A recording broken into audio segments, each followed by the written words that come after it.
नमस्कार, आप देख रहे हैं ब्रेकिंग बिहार। मैं सुमन कुमार आपके साथ अभी मौजूद हूँ पटना के बापू सभागार में। जी हाँ, बापू सभागार में बिहार ईंट निर्माता संघ ने एक बैठक बुलाई है। वो बैठक किस मुद्दे पर बुलाई है, सरकार से उनकी क्या अदावत चल रही है, सरकार से क्या कुछ मांगे हैं, इन तमाम मुद्दों पर हमारे साथ मुरारी जी हैं जो कि संघ के अध्यक्ष हैं। सर, बहुत बहुत स्वागत रहेगा। सर, आपका भी इस कार्यक्रम में भाग लेने के लिए स्वागत है। सर, किन मुद्दों पर आज आपने बैठक बुलाई है? हमारी जो मुद्दे हैं, हम लोग आज खुल करके बात करने आए हैं। ईंट निर्माण में पर्यावरणीय क्या चुनौतियां हैं और सरकार से इस पर क्या सहयोग मिल रहा है या क्या मिल सकता है।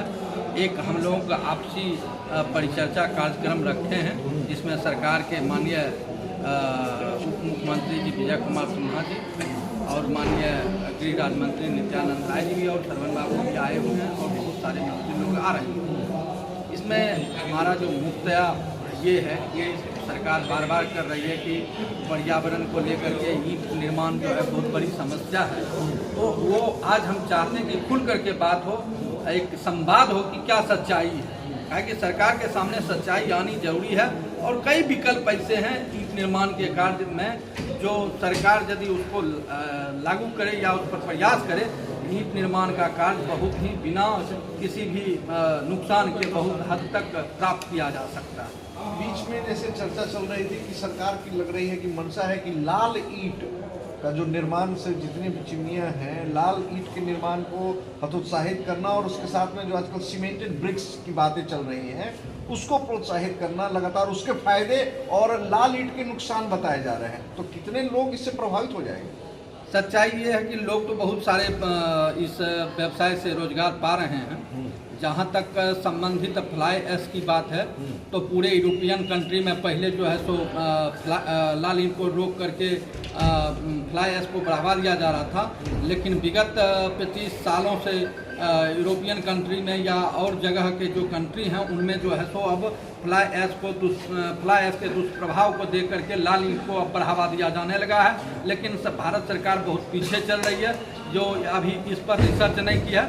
अभी भारत सरकार का ही संस्थान है भाभा एटॉमेटिक रिसर्च सेंटर, जिसने बताया है कि यदि फ्लाई ऐश के ईंट से ये कैंसर का 21 कारक तत्वों में से एक है जो इसमें पाया जाता है। अच्छा। रही बात दूसरी की एनजीटी के हाल ही के फैसले में जो है सो जो सीमेंट की चादर है जिसमें फ्लाई ऐश का प्रयोग होता है, उसको भी जो है सो स्कूलों के छतों पर से उतारने की बात कह रही है।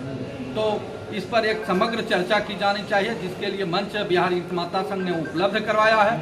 इसके लिए हम सारे लोग आज इस मंच में चर्चा करेंगे। इस मंच से तो आप हमारे खूबियों और जो भी सारी बातें हैं उनको आप लोग जनता के सामने रखने का आप मीडिया बंधु मतलब आप लोगों को एक तरफा जो है परेशान करने का प्रयास नहीं किया जा रहा है? सर देखिए, परेशान तो हैं। हाँ। कि हम ईंट बना रहे हैं तो हम यदि ईंट बिक्री नहीं हो रही है तो हम परेशान हैं। हाँ। लेकिन सरकार धीरे धीरे योजना में आ रही है। हाँ। थोड़ा थोड़ा इधर से हम लोगों का समस्या का थोड़ा थोड़ा निदान हो रहा है, क्योंकि ईंट की कुछ बिक्री बढ़ रही है। अच्छा, एक आखिरी सवाल रहेगा और भी हमारे साथी प्रतीक्षा में है। कहा जाता है कि लाल ईंट जो है, आग लगने की जब कोई घटना होती है तो लाल ईंट से नुकसान ज्यादा होता है, इसमें कितनी सच्चाई है? लाल ईंट से नुकसान का बात कैसे होगा? ये तो खुद पक चुका है, तो पके हुए चीज से कैसे नुकसान होगा? अब हम आपको पूरी बात रख दें कि ईंट में ही वह क्षमता है। हाँ। लाल ईंट में ही वह क्षमता है कि लोडिंग कैपेसिटी मकान को देता है। अच्छा। और दूसरे यदि आप देख लें, दूसरे एसी ब्लॉक हों या फ्लाई ऐश हों, उसकी इतनी मजबूती नहीं आती है कि वो लोडिंग कैपेसिटी ले सके। तो वह स्ट्रक्चरल व्यू से माने आप फ्लाई ऐश का उपयोग करते हैं, लेकिन जो अभी वर्तमान में जो रिसर्च आ रहे हैं उस रिसर्च पर हम बहुत सारी रिसर्च हमारे पास उपलब्ध हैं, जिसको आज मैं मन से रखूंगा और उसको आप पाएंगे। चलिए, तो ये थे हमारे साथ मुरारी जी। लगातार कह रहे हैं कि देखिए, लाल ईंट के बारे में जितनी भ्रामक बातें की जा रही है, सच्चाई से उनका दूर दूर तक कोई वास्ता नहीं है। और इन अपनी तमाम बातों को, और लाल ईंट से कितने लोग जुड़े हुए हैं, उनकी रोजी रोटी परिवार जुड़ा हुआ है, इन तमाम मुद्दों से बिहार सरकार के तमाम मंत्रिमंडल के लोग आने वाले हैं। उन लोगों से आज आमने सामने संवाद होगा और अपनी बातों को हम लोग साझा करने का प्रयास करेंगे। खबरों में फिलहाल इतना ही, तब तक के लिए इजाजत, नमस्कार।